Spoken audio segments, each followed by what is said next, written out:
تو اس خوشی کے اندر بھتیجا پیدا، نبی کی خوشی نہیں بلکہ بھتیجا پیدا ہوا، میں نے اس خوشی میں اپنی لونڈی شعیبہ کو، میں نے زوبیہ کو آزاد کیا تھا، تو اس دن میرے لیے تھوڑی راحت ہو جاتی ہے۔ سبحان اللہ۔ ایمان نہیں لایا، لیکن محبوب کی خوشی، نبی کی خوشی نہیں اس نے سمجھا، بھتیجا پیدا ہوا، لونڈی کو آزاد کر دیا اس خوشی میں۔ تو اللہ وہ کیا کہتا ہے کہ پیر کا دن جب آتا ہے تو عذاب میں تخفیف ہو جاتی ہے، تھوڑی راحت ہو جاتی ہے۔ وجہ کیا کہ لونڈی حضور کی پیدائش پر آزاد کیا تھا، اور جب دشمن حضور کی پیدائش پر خوشی کا اظہار بھتیجا سمجھ کر کرے تو اسے جہنم میں انعام مل رہا ہے۔ تو دنیا والوں، تم تو دنیا میں حضور کی پیدائش کا ذکر کر رہے ہو، ہمیں جنت میں کیوں نہیں ملے گا؟ نعرہ تکبیر، نعرہ رسالت، سرکار کی آمد۔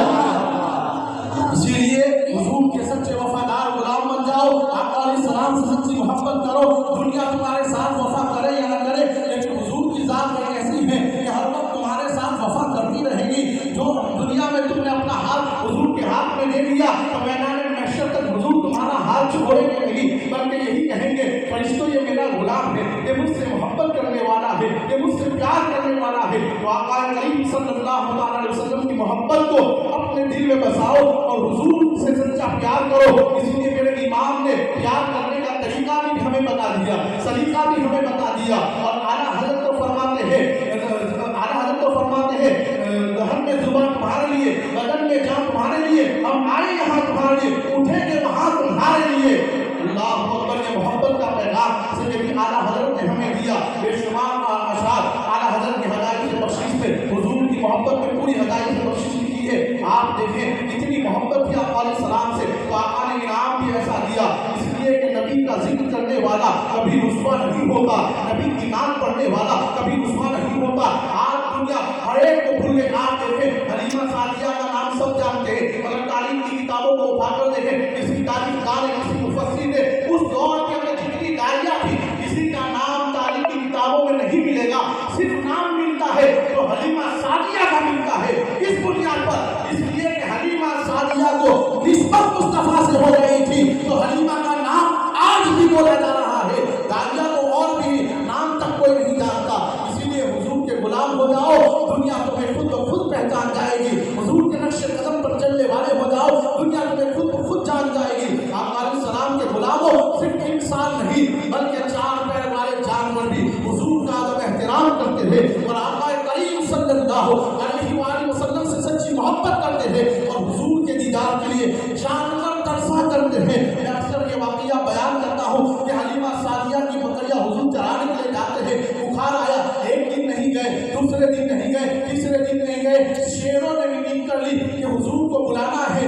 تو ایک ہی کام کرنا پڑے گا۔ کہا کیا کرنا ہے؟ تو ایک شیر نے مشورہ دیا، کہا حلیمہ کی بکری کو اٹھا لو، حضور آ جائیں گے، حلیمہ کی بکری کو اٹھا لو، حضور آ جائیں گے۔ المختصر، حلیمہ کی بکری تیسرے دن اٹھ گئی، اب حلیمہ کا بیٹا ان کی بیٹی آئے اور رونے لگے، کہا کیا ہوا؟ حلیمہ نے پوچھا کہا کیا ہوا؟ تو بیٹا بیٹی نے کہا وہ بکری جو زیادہ دودھ دیتی تھی وہ غائب ہو چکی ہے، درندوں نے لگتا ہے کھا لیا ہے۔ اور حلیمہ سعدیہ رونے لگی، حضور سے رونا دیکھا نہ گیا۔ آقا نے پوچھا ماں حلیمہ کیا ہوا؟ کہا بیٹا وہ بکری جو سب سے زیادہ دودھ دیتی تھی وہ درندوں نے کھا لیا ہے، لگتا ہے وہ غائب ہو چکی ہے، وہ نظر نہیں آ رہی۔ اللہ اکبر۔ آقا علیہ السلام نے فرمایا ماں تیری بکری کبھی غائب نہیں ہو سکتی جب تک محمد موجود ہے، چلو میں چلتا ہوں۔ حضور جنگل میں پہنچے اور پہنچ کر ایک پہاڑ کی چوٹی پر کھڑے ہوئے، آواز لگائی ابو الحارث، اے جنگلی جانوروں۔ جب حضور کی آواز پہنچی تو سارے چرندے درندے پرندے جیسے ہم عرفات میں جمع ہوتے ہیں ایسے جمع ہو گئے، اور جمع ہو گئے تو حضور نے خطاب فرمایا میری ماں حلیمہ کی بکری کو کس نے اٹھایا ہے؟ اب حضور کا وہ خطاب جلجلے والا خطاب تھا، اور کتاب کا حوالہ بھی دے دوں تاکہ بات میں کوئی اعتراض نہ ہو دل میں۔ اس لیے قاضی ایاز رحمۃ اللہ علیہ شفا شریف میں اس واقعے کو لکھتے ہیں۔ قاضی ایاز رحمۃ اللہ علیہ اس واقعے کو شفا شریف کتاب کا نام ہے، اس کے اندر لکھتے ہیں، کہتے ہیں حضور جاہو جلال میں بولنے لگے، چرندے پرندے آ گئے اور جمع ہو گئے آقا کریم صلی اللہ علیہ وسلم کا خطاب سن کر، مگر وہ کانپنے لگے کہ آج حضور غضبناک ہے،